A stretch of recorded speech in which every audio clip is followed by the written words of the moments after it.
Donc, nous sommes des enseignants de l'école des ponts et chaussées où nous formons des ingénieurs, donc des non-spécialistes de langue, et beaucoup de nos propos rejoignent ceux des collègues précédents. Un ingénieur d'aujourd'hui n'est pas pareil à un ingénieur d'il y a 50 ans ou même d'il y a 5 ans.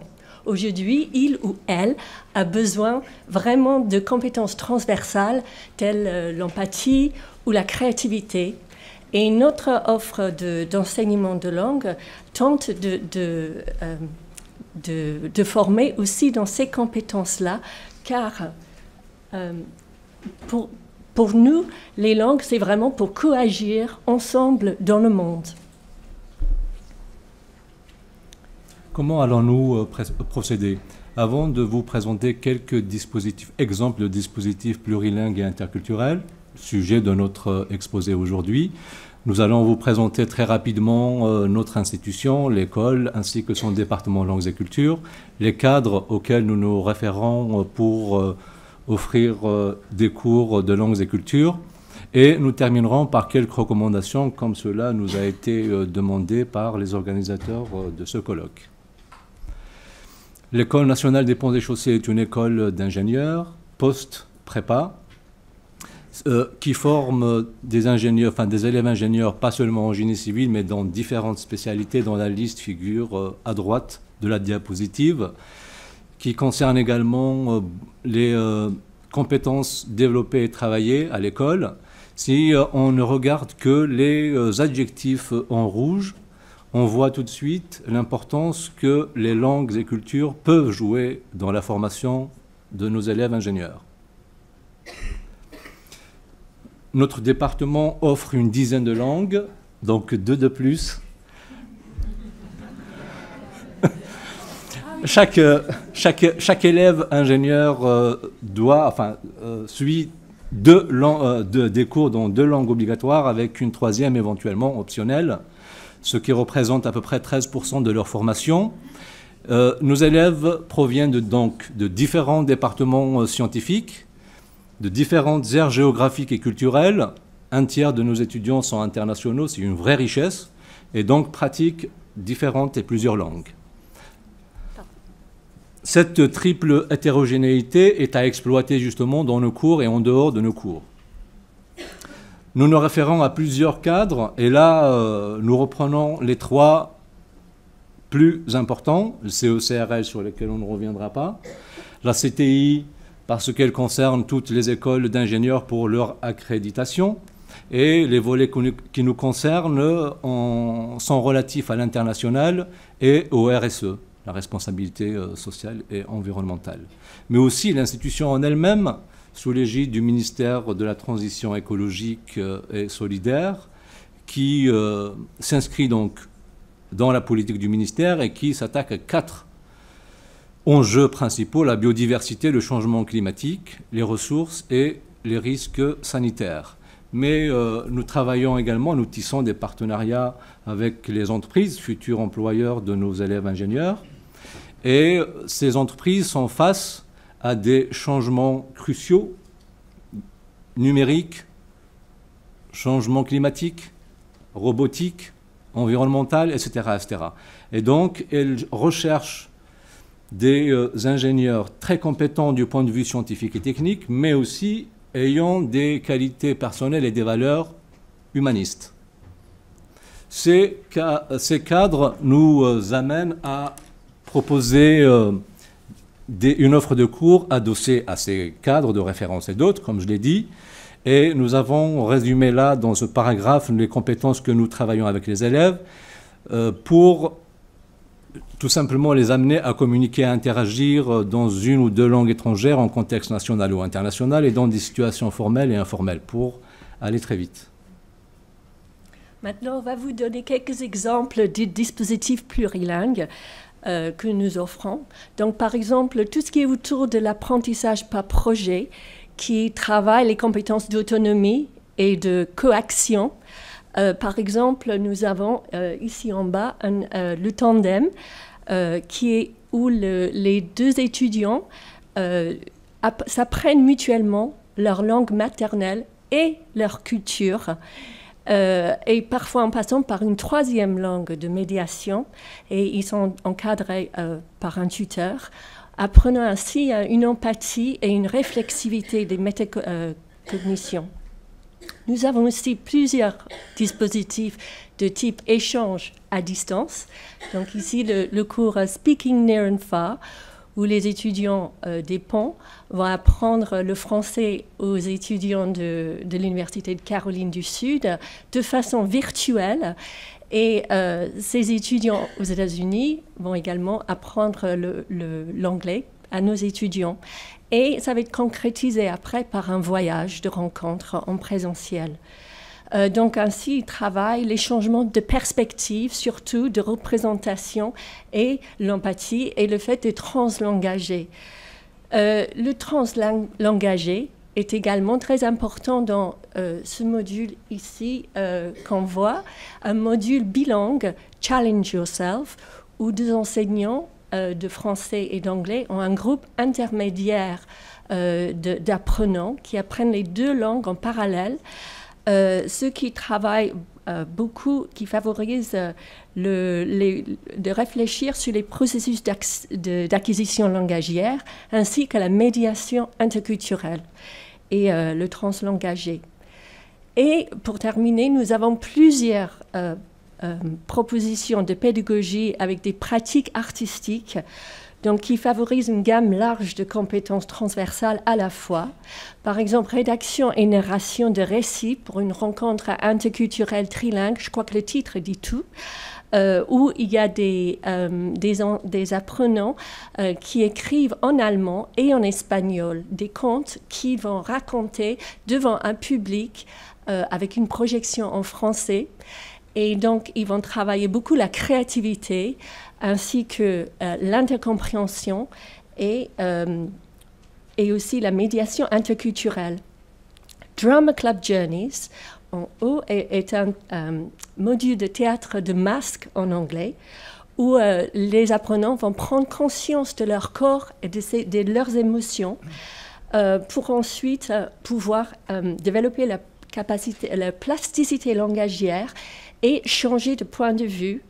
Et donc, pour que dans la coaction émerge une pièce coécrite qui a pour thème souvent un lien avec leur vécu ou alors leur future vie professionnelle, donc qui relève de la responsabilité éthique. Et voilà, toutes ces compétences favorisent une culture du plurilinguisme. Enfin, pour les recommandations, nous avons essayé de répondre à une question vraiment simple. C'est comment favoriser les pratiques des langues et l'ouverture à l'autre. Si tous les établissements pouvaient, dans leur emploi du temps, c'est vraiment du concret, consacrer des créneaux langues communs à toutes les années d'études et à tous les cursus. Cela favoriserait justement de mélanger les élèves dans le cours, aussi bien du point de vue scientifique, culturel et linguistique, comme je l'ai dit tout à l'heure, mais aussi du point de vue des années de maturité. Cela permettra justement la pratique de plusieurs langues et aussi la rencontre de l'autre et donc l'interculturalité. Mais on pourrait aller au-delà du cadre de la classe. Hors classe, on pourrait mettre en place des dispositifs incitatifs intra-département. Des exemples viennent d'être donnés par Caroline, mais aussi on peut aller au-delà, c'est-à-dire tisser par exemple des relations et travailler avec le milieu associatif, aussi bien dans nos établissements, dans nos campus, à l'extérieur, au niveau national ou international. Nous avons dépassé le temps.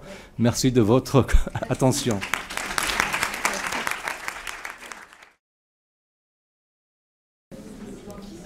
Bonjour à tous. Donc effectivement, je représente mes deux collègues, Anne Château et Justine Paris. Et je vais parler de la création de l'UFR Lansade à l'Université de Lorraine. Donc de nombreux articles basés sur des enquêtes menées par différents chercheurs traitent spécifiquement des problèmes rencontrés par le secteur Lansade au sein des établissements supérieurs français. Et les conclusions ont d'ailleurs été reprises dans le livre blanc de la SAES, édité en 2018, qui a été évoqué tout à l'heure. Ces écueils sont principalement de 3 ordres. Tout d'abord, un problème de représentation du secteur Lansade avec une absence de structure dans certains établissements supérieurs. Certains enseignants, certains collègues sont alors directement rattachés au département type LLCER ou LEA, ou alors rattachés au département disciplinaire.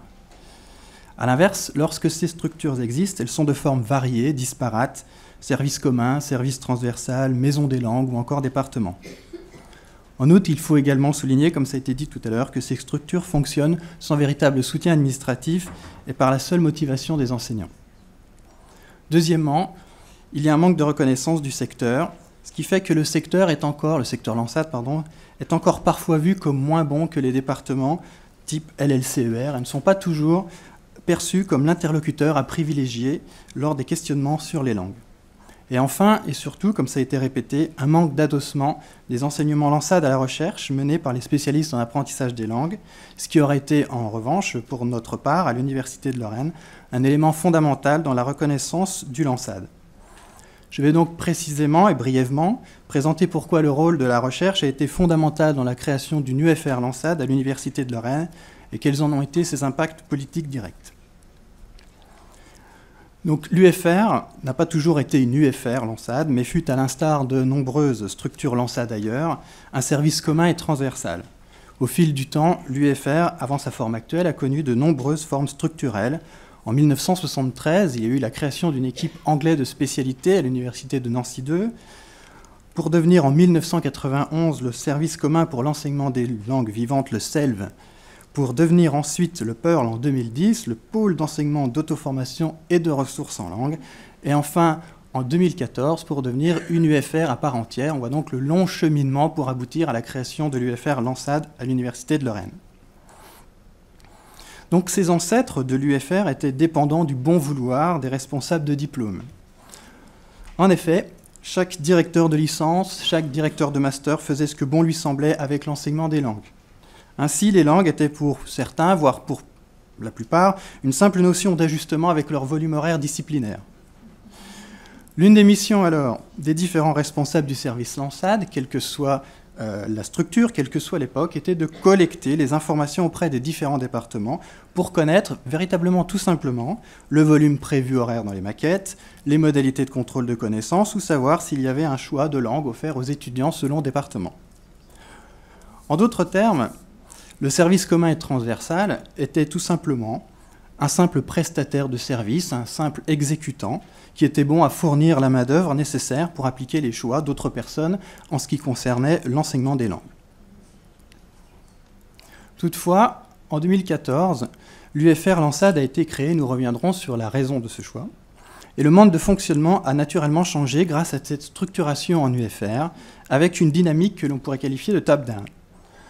Ainsi, avec la mise en place de cette forme structurelle, donc 3 départements appuyés par un véritable service administratif, un ingénieur pédagogique, a rendu le secteur Lansade à l'Université de Lorraine tout d'abord beaucoup plus visible, et ensuite l'a rendu maître des enseignements des langues.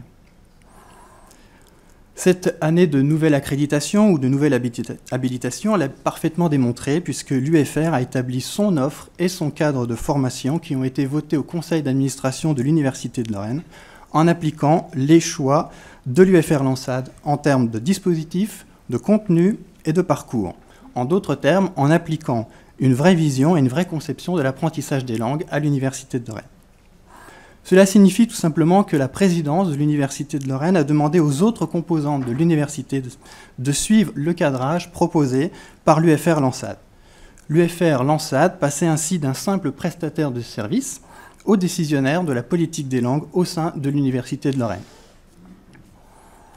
Pour comprendre ce changement de regard ou de paradigme, il faut alors souligner le rôle de la recherche qui a été fondamental dans la reconnaissance par l'institution, avec en particulier la participation de certains enseignants-chercheurs du CRAPEL qui travaillaient de façon individuelle en recherche-action sur les formations Lansade, sur les questions d'auto-apprentissage, d'autonomie, qui est une identité forte, historique et propre au CRAPEL. Puis, il y a eu un essaimage de plus en plus important de ces travaux de recherche, de ces enseignants-chercheurs dans les formations. Ainsi, ces travaux, qui ont d'abord été isolés à la marge des formations, se sont développés et ont permis la création d'une multitude de cours issus de la recherche et qui désormais ont été institutionnalisés avec l'aval de la présidence. C'est ainsi par ce processus ascendant, cette fois-ci, à savoir l'élaboration d'une offre de formation émanant des recherches de terrain menées par certains enseignants-chercheurs du CRAPEL, qui a permis la formalisation à l'échelle globale de l'Université de Lorraine de la conception de l'apprentissage des langues par l'UFR, à savoir la formalisation de l'apprendre à apprendre une langue via un cours de méthodologie en semestre 1 pour tous les étudiants du semestre 1 de l'Université de Lorraine, la formalisation de l'autonomisation de l'étudiant par le biais de dispositifs hybrides, la formalisation du suivi d'activité et de réflexivité sur son apprentissage via le carnet de bord, et enfin la formalisation d'un choix semestre compétences. Et enfin, la mise au cœur des formations, de toutes les formations de EdoLangue, qui est l'environnement et le dispositif ouvert pour l'apprentissage des langues, qui correspond à la plateforme de services en ligne et au centre de ressources en langue physique. Ainsi, la reconnaissance du secteur Lansade à l'Université de Lorraine peut se résumer à l'équation suivante. Une identité forte en didactique des langues, une perméabilité entre recherche et formation, ainsi que la conviction des instances politiques, qui a mis un peu de temps à venir. Il existe cependant des freins et des résistances sur lesquels nous devons encore travailler un petit peu. Les responsables de diplômes qui s'étonnent de voir disparaître une partie de leur périmètre décisionnel puisqu'ils ne peuvent plus décider de ce qu'ils vont mettre dans l'enseignement des langues. Avec la mise en place de la nouvelle offre, méthodologie, autonomie, dispositif hybride, il y a une résistance au changement qui est liée aux différentes représentations de l'enseignement des langues, puisque tout le monde sait que l'enseignement des langues, c'est un cours, un prof, des étudiants en face de lui, une salle de classe, des étudiants, un horaire et beaucoup de grammaire. Et puis, les enseignants de langue de l'UFR eux-mêmes doivent accepter de reconsidérer leur rôle d'enseignant. Toutefois, la création de l'UFR Lansade à l'Université de Lorraine a permis de grandes avancées, puisque à l'Université de Lorraine, l'expertise de l'apprentissage des langues réside désormais aux mains de l'UFR Lansade. Le statu quo n'existait plus sur la politique des langues. L'UFR Lansade est reconnue par les autres UFR et est consultée désormais par ces mêmes composantes, ainsi que la présidence lors de questionnements sur les langues. Preuve de cette reconnaissance par l'institution, la présidence de l'Université de Lorraine a souhaité déployer l'offre Lansade sur les composantes du site de Metz.